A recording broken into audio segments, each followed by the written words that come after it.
Bab 44. Ibu angkat disalahpahami sebagai pencuri. Apakah menurutmu Thor pergi karena dia takut padamu? Dia takut padaku. Hotman benar-benar terpana dengan ucapan Devan. Dia sebenarnya memiliki beberapa kecurigaan di dalam hatinya. Bagaimanapun juga, Thor terkenal dengan keberaniannya di jalan. Bahkan jika dia bukan lawannya, dia seharusnya mencoba terlebih dahulu. Terlebih lagi, orang-orang yang dibawa oleh Thor hari ini tidak kalah dengan orang-orangnya.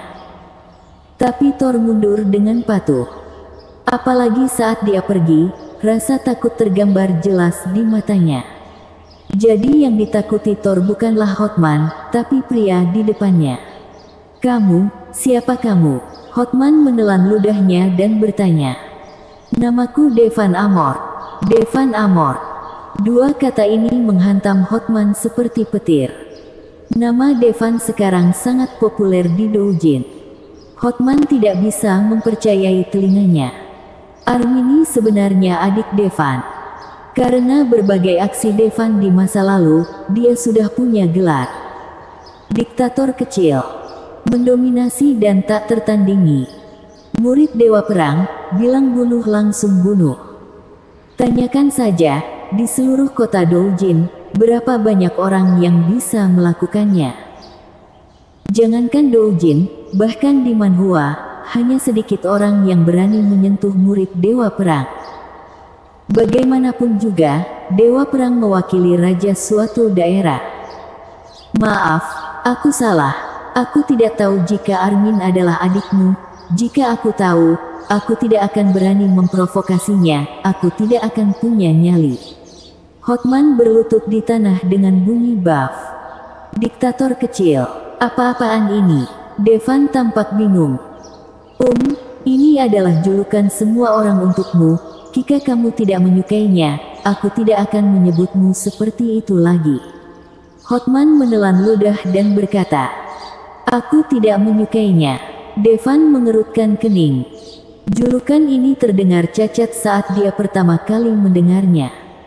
"Diktator kecil, kenapa tidak bajingan kecil saja? Kalau begitu aku akan memanggilmu Tuan Muda Amor, tolong lepaskan aku."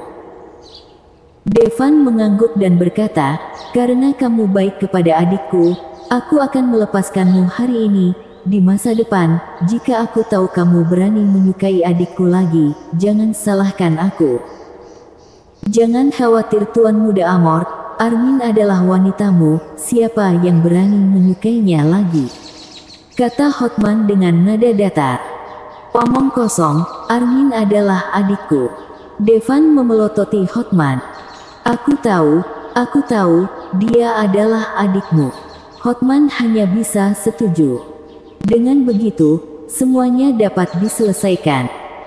Gadis itu menyapu bayang-bayang masa lalu dan keluar dari Golden Wings. "Kak, sudah lama aku tidak setenang ini." Armini menarik napas dalam-dalam, merasakan ketenangan yang belum pernah dia rasakan sebelumnya. Di masa lalu, dia gelisah setiap hari. Dia takut diintimidasi ketika pergi bekerja dan takut ditemukan oleh Tania setelah pulang kerja. Juga takut dikenali oleh kenalannya saat sedang bekerja di bar. Terutama setelah menyakiti Bang Thor, Armini merasa bahwa dia sudah tamat. Tak disangka, Devan yang sempat menghilang selama 5 tahun kembali lagi. Dia masih sama seperti sebelumnya, berdiri di depannya untuk melindungi dirinya. "Armin, mulai sekarang kamu tidak perlu datang ke sini lagi untuk bekerja. Aku mampu menghidupimu," kata Devan kepada Armini. "Ya." Armini memeluk lengan Devan dan mengangguk dengan penuh semangat. "Tapi Kak, apa maksud ucapanmu pada Hotman barusan?" Armini tiba-tiba cemberut dan bertanya. "Apa?" Devan sudah lupa apa yang dia katakan pada Hotman. "Kamu bilang, dia tidak boleh menyukaiku lagi. Apakah kamu melarangku untuk mencari pacar?" "Tentu saja tidak, aku hanya mengatakannya pada orang-orang di bar, lagi pula tidak ada orang baik di sana." Jelas Devan. Kalau begitu orang-orang di luar bar boleh menyukaiku. Armini memiringkan kepalanya dan menatap Devan dengan mata besarnya yang indah. Kurasa, lebih baik kamu fokus pada studimu. Devan berpikir sejenak, lalu berkata, Kak, kamu tidak mengizinkanku jatuh cinta sebelumnya, tapi sekarang aku sudah kuliah. Armini berkata dengan tidak puas.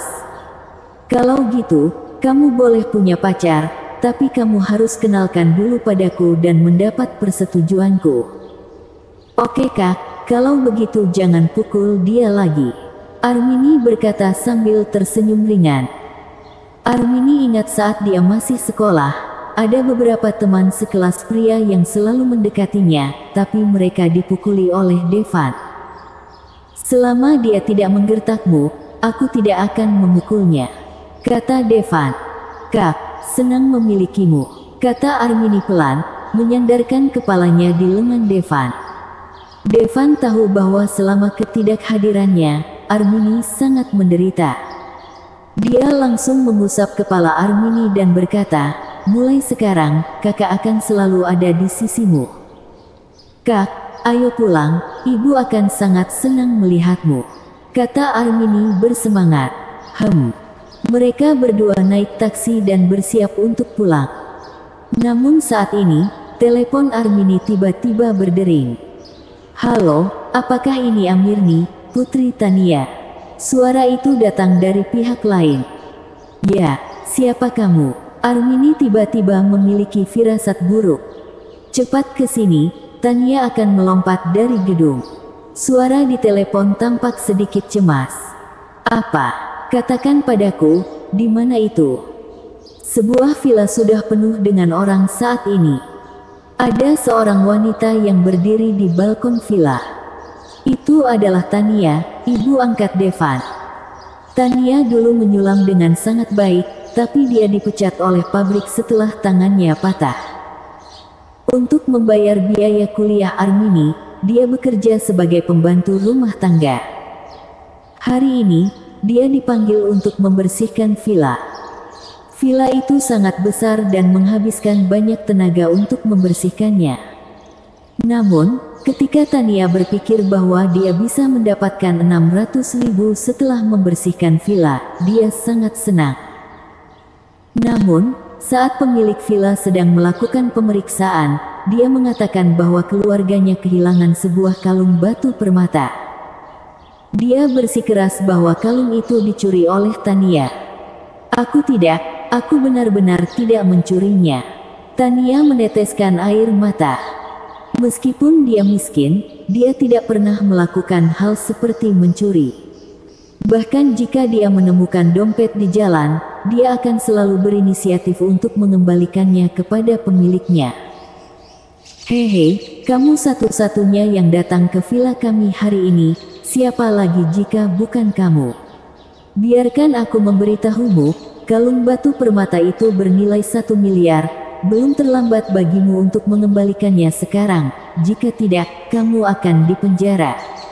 Seorang wanita dengan riasan tebal berkata dengan dingin. Nyonya Chandra, aku benar-benar tidak mencuri kalungmu, aku hanya mengambil apa yang kamu suruh kubawa. Tania menangis.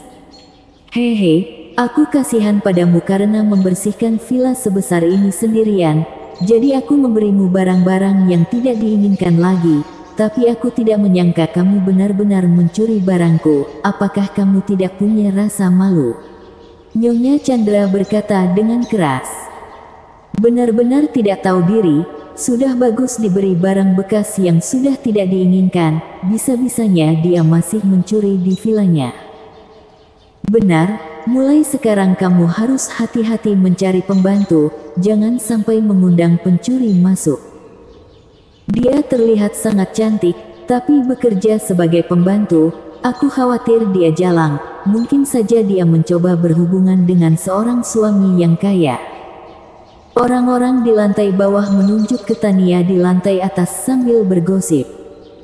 Di mana Tania pernah menderita keluhan seperti ini. Dia tahu bahwa, bahkan jika dia sudah jujur, tidak akan ada yang percaya padanya.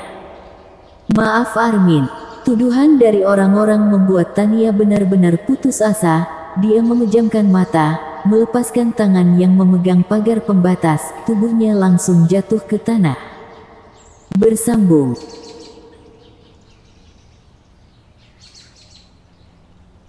Bab 45 menamparkan Nyonya Chandra. Tania adalah orang yang jujur dan bertanggung jawab. Bagaimana dia bisa menanggung keluhan seperti itu? Dia sebenarnya berencana untuk menunjukkan tekadnya dengan kematian. Sebenarnya, ini tidak berguna, malahan ini hanya mengkonfirmasi fakta bahwa dia adalah seorang pencuri. Pihak lain, mungkin karena kemanusiaan, memberi kompensasi kepada keluarganya berpuluh juta, atau bahkan tidak perlu membayar. Meskipun ambang jendela tempat Tania berdiri berada di lantai 3 villa, tinggi lantai villa setinggi 6 meter, lantai 3 setinggi 12 meter. Jatuh dari ketinggian seperti itu bisa mengakibatkan cacat minimal, atau kematian paling parah. Melihat Tania benar-benar melompat turun, orang-orang di bawah juga tercengang. Tanpa diduga, Tania akan melompat dari gedung. Terutama wajah beberapa petugas polisi yang membujuk Tania untuk turun sangat tegang. 112 siap selamatkan orang. Ambulans sudah dipanggil. Jika cederanya tidak serius, masih ada kemungkinan untuk dirawat. Tapi cacat sudah pasti.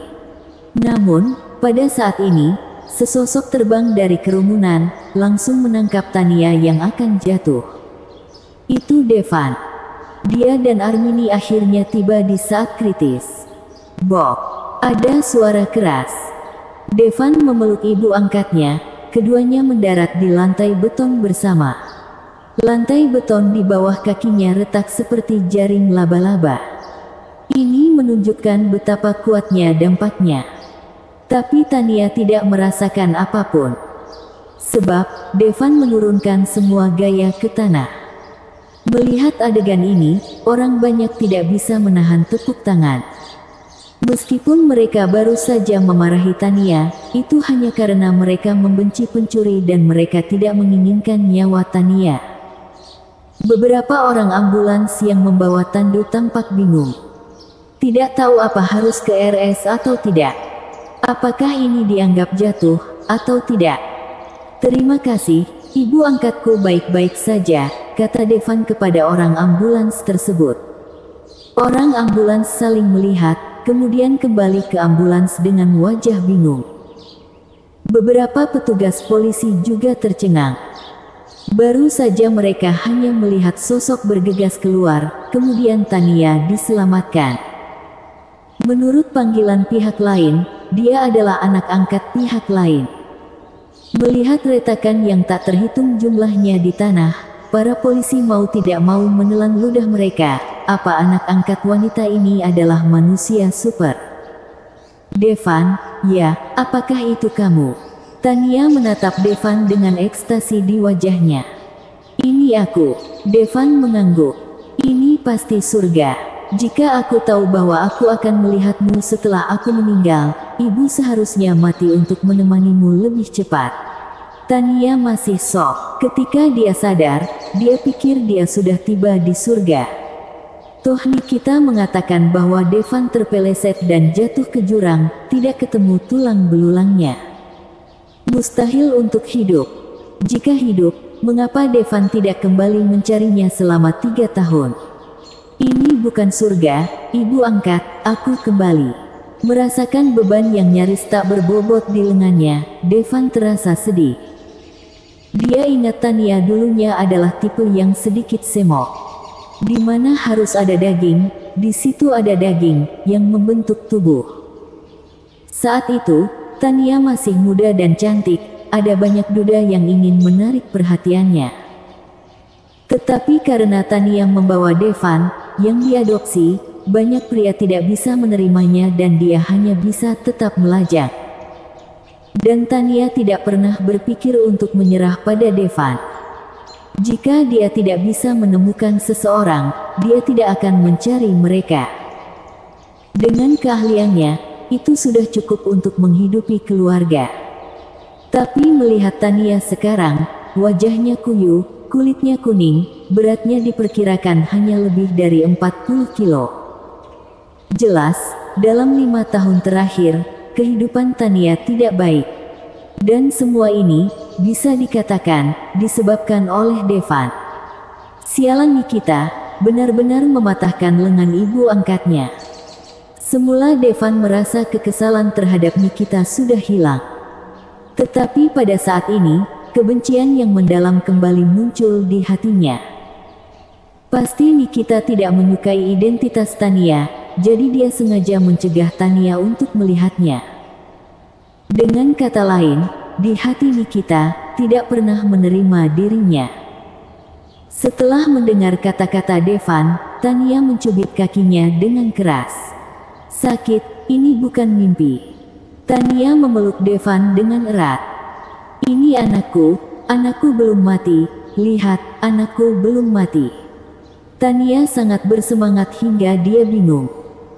Devan membiarkan Tania menariknya, memberitahu orang yang lewat yang tidak mengenalnya bahwa dia adalah putranya.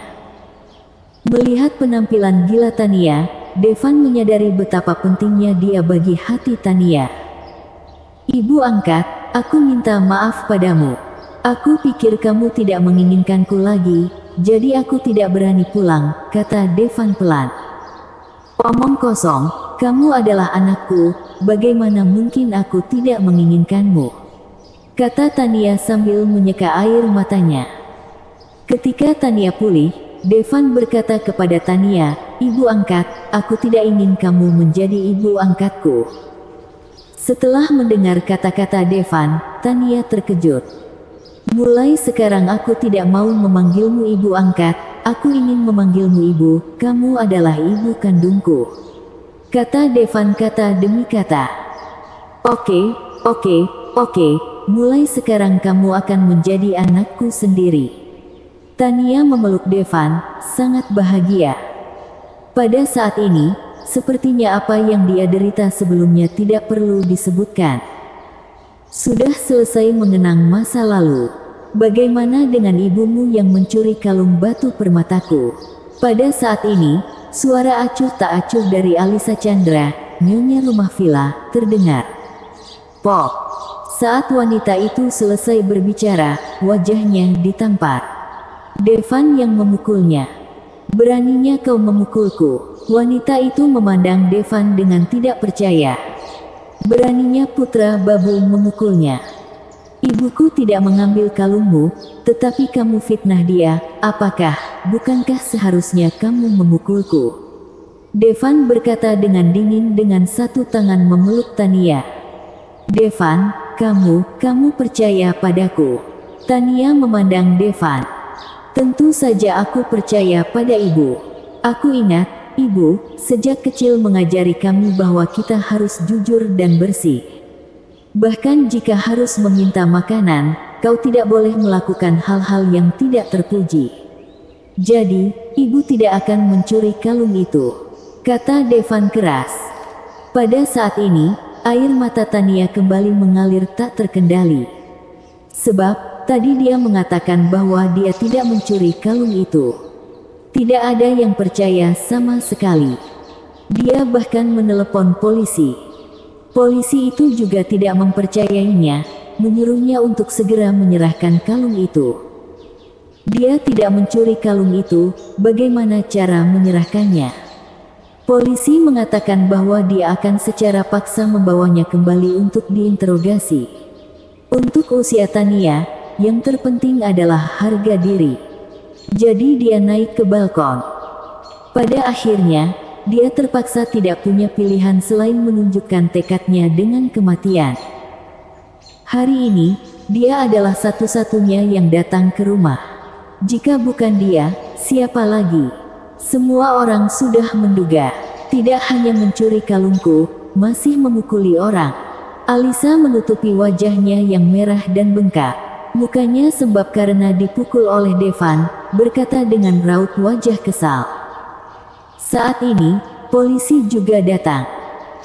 Sambil mengerutkan kening, dia berkata kepada Devan, anak muda, apakah dia mencuri kalung itu atau tidak, kamu tidak boleh memukul seseorang.